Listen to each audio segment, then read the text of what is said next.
So now I want to show our system balance feature. So first, as an organization, if this organization create a grant, which will be here, so the name will be test grant X, and the description will be hello, and the donation goal will be $200. And then I click on next, submit, and this grant was created successfully.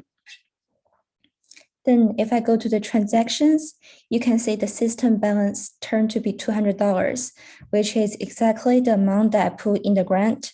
And the available balance and pending balance changed to decrease $200.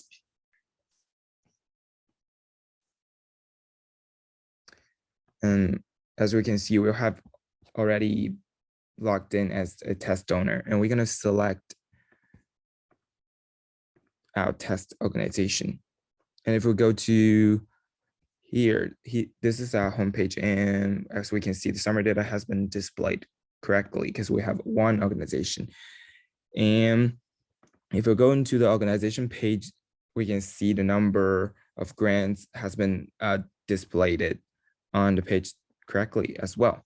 And if we go to the Hawk system as the Hawk Center and create a new grant, let's call it test 3. And let's give it a random description, and the amount will be $100. So as we can see, the grant has been successfully created. If we go back to the organization page, we can see the number has been updated correctly. And this is the end of the demo.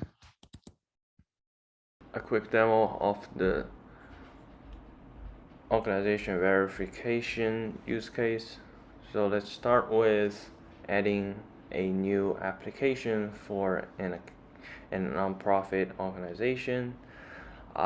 We set the name of the organization to ProPublica. We also enter the address, the city and state of the location of the nonprofit organization. We provide other necessary information and a valid EIN. After that, we verify that we are human and click on submit to submit the application to the backend.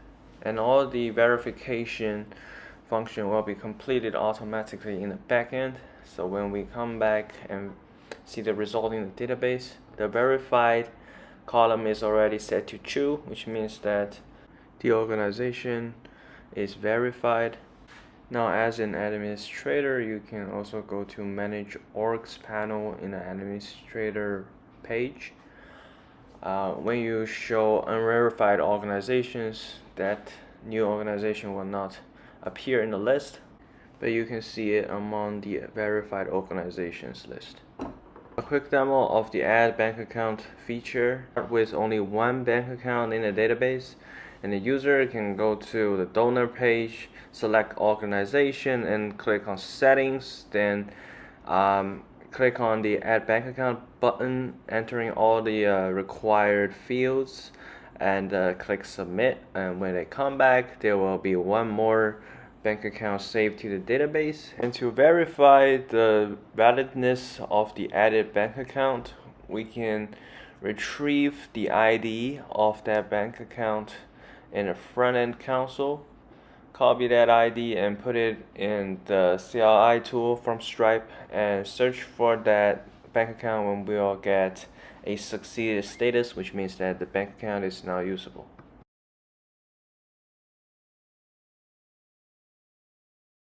This is the new user profile page. The page contains a sidebar to navigate to different categories of data fields, and each data field will appear and disappear dynamically based on what users entered. Take finance category as an example. After I select yes under the question "Are you currently employed?", data fields for unemployed users will disappear, and data fields for employed users will appear. Some data fields are already filled because I filled the information last time I logged in, and the information was retrieved from the database when I logged in this time. Click Submit after all required data fields in this category are filled, and we are going to see the information we just entered in our database.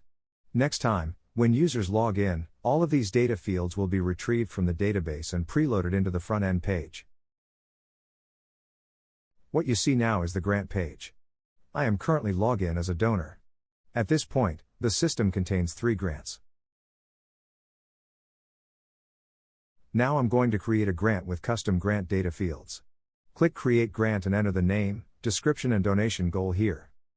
Click Next to move to the grant requirement page. I'm adding an age requirement here by setting the minimum age as 18 and the maximum age as 30.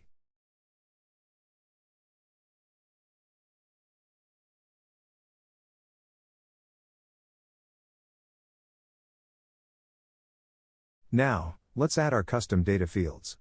Check the Custom Questions box and click Add Questions.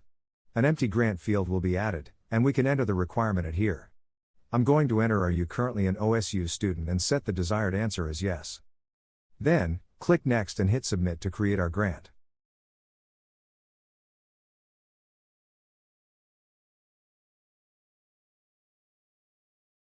And we are going to see our new grant here, and the grant contains all the requirements we set earlier, including the custom field.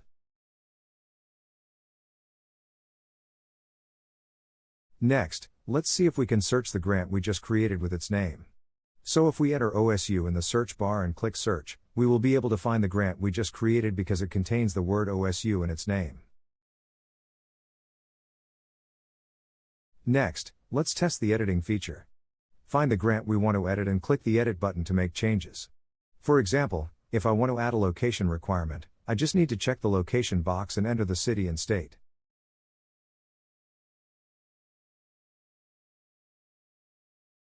Click Next and Submit, and the grant will be updated.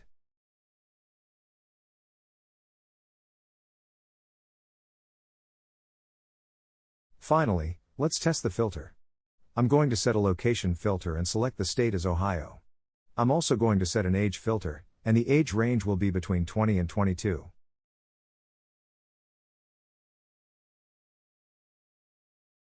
By clicking Apply Filters, the system will hide the grants that don't satisfy our filters. So after we applied our filters, the system displayed 3 grants. The first grant doesn't have any location requirement and has a very flexible age requirement, so it satisfies our filters. The second one meets our location requirements and doesn't have an age requirement, and the third grant also meets all of our filters. If you want to have another filter, click Reset Filters to bring all grants back and set the new filters again.